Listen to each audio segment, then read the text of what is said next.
So here we have another letter that I received from Valley Empire Collection, the location at 8817 East Mission Avenue, Suite 101, Spokane Valley, Washington, 99212.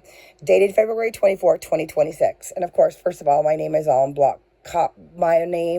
in corrupted, all block caps numbers. So that's not how you really spell my name. And anyway, which is the fraud. Anyway, looking at this, I'm like, oh shit, they're saying that I owe them $510.76. Now, I had already uploaded videos in the past of Valley Empire Collection for the location at Broadway Street because, and it was specifically for this charge right here, this bottom charge for account number 1A00690028 for $139 for Spokane Municipal Court.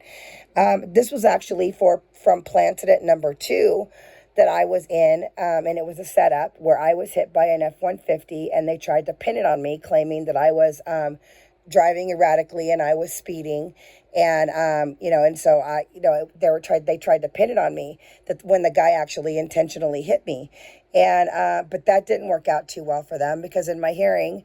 When I was up for my hearing, I went in and I had 2 witnesses with me that witnessed everything as well. We went in front of the judge when my name was called and it was my time to speak on the bench. The first thing I did was I let the judge know that my pretrial that I went to, I gave some documentation to the judge then, and I told her that I would like an answer before I had my trial hearing. I gave her some documentation from their own portal from printing off my police report that I printed off. And on their portal was a disclosure that I printed off that said everything was fake.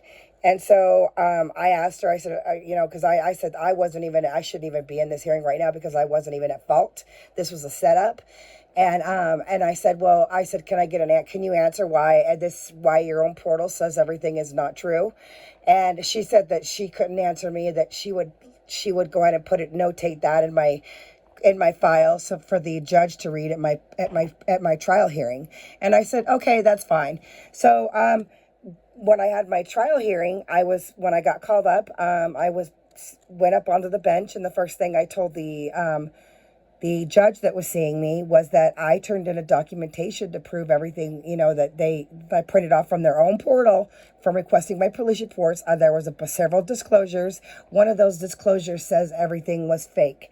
And I said, this didn't even happen. It was pinned on me and it was all set up and everything. And I said, and this disclosure proves right here that everything was all fake. So apparently I'm just here wasting my time. And could you enlighten me on that disclosure real quick, please? And at that point, that's when the judge just stood up from the bench, took off his cloak, gathered up his file and his documents and papers and everything, and walked out of the courtroom without saying a shit. Didn't adjourn, didn't recess, didn't do nothing. Just walked out of the courtroom and didn't say shit.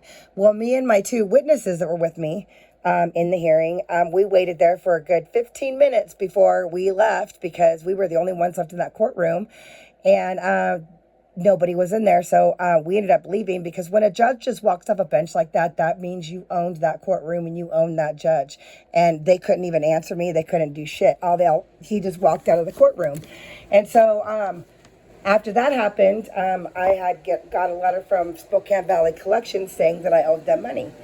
And I said, no, I went to my hearing and I saw the judge, and I saw the judge and I said, the judge just walked out of the courtroom and didn't say shit, just didn't adjourn, didn't recess, didn't do nothing.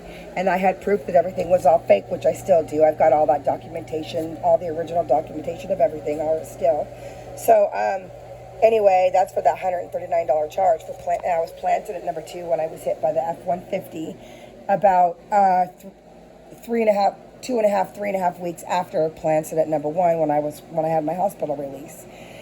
These first 2 charges on here, inland imaging and Spokane ENT surgical specialist, those charges were from planted at number 1 that I was in that did kill me. They were from my sustained injuries along with my Arnold-Chiarian spina bifida disability that I've already got. And then, on top of my disability, the injuries that I sustained that ultimately killed me, this is where I had to go see inland imaging for my MRIs, and then Spokane ENT surgical specialist for my breathing, because Arnold-Chiari is one of my disabilities, and it affects my breathing because it restricts my airways much more than the average person. So with my malformation that I have, the Arnold Chiari, it's hard for me to breathe as it is. So anyway, these first 2 top charges were for Plan Incident number 1, and they're billing me for this now, $84.09, $233.73. And then the 3rd charge down here, Spokane Municipal Court, for $139. This charge is from Plan Incident number 2. So this tells me right away, immediately, knowing this right off the top, that this is another Cyclops fucking with me, and I'm done with this shit. I'm done with these fucking games. It's pissing me off, and I ain't playing this shit. If you like fucking games, like I said, go to First and J, bro, because I don't play your motherfucking head games.